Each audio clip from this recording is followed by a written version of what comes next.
Sarah trudged home from the long day at work, exhausted from the tedious hours clocking in her office. The late summer made everything an oppressively heavy affair, including the smothering of her thoughts.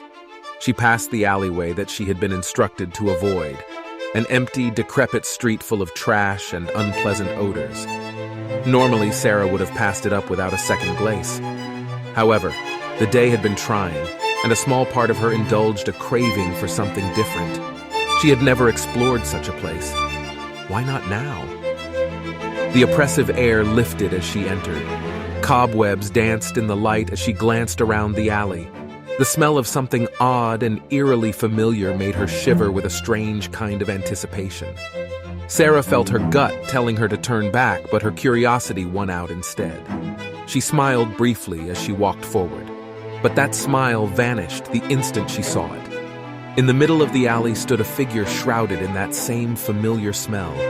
It was a person standing still in the darkness, silent like a statue, and it seemed to be watching her. Its face was hidden away in the hood of its cloak, but Sarah could feel its gaze fixed upon her. Terrified, Sarah tried to back away, only to realize that there was no escape.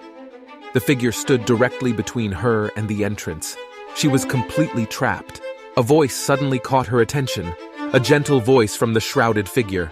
"Tell me your name, child," it said calmly. In a moment of panic, Sarah answered, "Sarah?" The figure paused before continuing, "You have come to unleash something dark from its prison. I have kept it slumbering for centuries, but now it wants to wake." Suddenly, the alleyway grew cold, and an animalistic roar shook Sarah from her fear. She saw movement from the darkness, and the figure's face revealed itself to her. It was a grotesque, disfigured face with glowing eyes and sharp teeth. "I am the nightmare," it said. "Your nightmares are now real and will haunt you for the rest of your days." Sarah screamed wildly, backing away until she tripped and fell, blacking out from the shock. When Sarah awoke, she found herself back in the alley, the figure gone without a trace. From that night onward, Sarah found herself tortured by horrific dreams and waking visions of malevolence. She was never able to go back to her old life of peace and contentment. She had unwittingly unleashed a being with an insatiable desire for terror. Though Sarah,